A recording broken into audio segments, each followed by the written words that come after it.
Welcome to FMX. I'm David, and if you're into learning about solventless extraction, I'm here to help you gain the knowledge that you need to elevate your craft to the next level. Today, I want to break down how to set up your own home extraction lab. First, let's talk about selecting an area for your lab.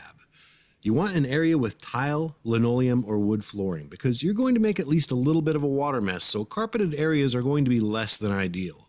And you're going to want a nearby source of water like a sink that you can use as a bag cleaning station, although preferably not a bathroom. Kitchens, porches, and laundry rooms can all be good options. Next, you're going to want to have a plan to get that space down to 66 Fahrenheit or 19°C or lower. This can involve an AC unit or waiting till the temperature outside drops at least a few degrees below that point and opening up your workspace exterior doors and or windows and turning down the thermostat. After a time, it will get down to within a few degrees of the outside temps. You can use fans to speed up this process. Thirdly, you want to identify a nice hard level spot like a countertop or tabletop at least 2 feet across and 1.5 feet wide or 60 centimeters by 45 centimeters.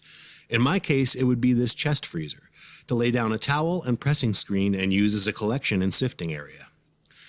Finally, if you drop some hash, you don't want to pick it up and see dirt, dust, or hair on it. So before you use any area as an extraction lab, it is very important that all floors, tables, and countertops are thoroughly cleaned. I like to use a small amount of a biodegradable dish liquid like Ajax to clean with, since it doesn't contain some of the harsh chemical cleaners or bleaches that other types of cleaning products are made with. Finally, make sure all countertops and range tops, spaces like that, are not only clean, but as free of clutter as possible. Move dish drainers, kitchen appliances, etc. out of the way where you can to free up as much working area within your space as possible. Next, let's go over a list of tools, equipment, and materials you will need to set up your lab. First, your washing machine if you're using a washer. And if you're mixing by hand, your mixing bucket or vessel, as well as your preferred stirring tool. I like soft-headed silicone spatulas or wooden spoons. Also, any additional buckets for filling and or draining your washer. Next, you will want a large, clean bath or beach towel to set your 25 micron pressing screen on for wicking purposes. You'll also need a collection spoon. I prefer an extra large tablespoon with a slender edge. And you'll need sifting tools. I like to have a set of 3 sieves, one for top quality, one for good quality, and one for food grade. Of course, you're going to need your set of bubble bags along with enough drying boxes for your batch and a roll of parchment paper and tacks to secure the parchment paper to your boxes. You'll need enough ice for your batch or batches that you'll be running, and it's always handy to have a pressurized spray bottle or a hose with a sprayer nozzle. Finally, a pair of latex or nitrile gloves are also recommended. It's also worth mentioning if your water is okay to drink, it's okay to make bubble hash with. But if you live in an area where the water is not so good or you just want to make sure your water is extra pure, it's a good idea to pick up one of these reverse osmosis units and filter your water through that. In most places, it's not necessary, but it is nice to have.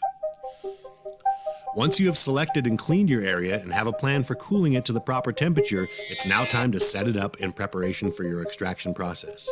Start by lining your drying boxes with parchment paper.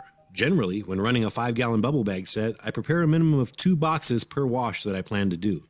If I'm running the 20-gallon set, I like to prepare at least 4 boxes per wash. You may end up needing more or less, but after your first wash is complete, you will have a better idea how many you need and can prepare more boxes if necessary. I prefer 14-inch drying boxes, which works well with the standard 15-inch rolls of parchment. Make your parchment wide enough to cover the bottom and go up the sides of the box and overhang about 2 inches out of the box on each side. It should line up with the back wall of the box but not go up it, and should go about halfway up the front wall of the box. I then secure it with flat-faced thumbtacks, 2 on the front wall and 2 each on the left and right side walls. Make sure you use clean boxes that have never been used to store food in them. I had these drying boxes custom made, but if you don't have something like this, just check with your local pizzerias. Usually you can find one that will be willing to sell you some boxes for $1 or $2 a piece.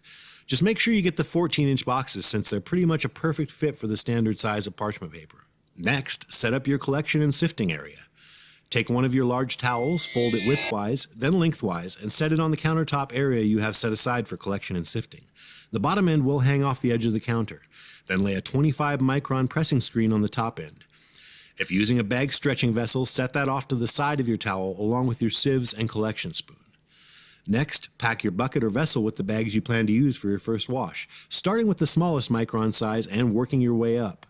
If using a machine or if your water needs to be pre-chilled, have an extra bucket on hand for pre-chilling your water and or filling your machine. If using a machine, you want to find a piece of countertop or a sturdy chair or table to set your machine on, preferably only a little taller than the size of the container you will be draining your machine into. Congratulations, your home extraction lab is now set up and you are ready to wash a batch of bubble hash.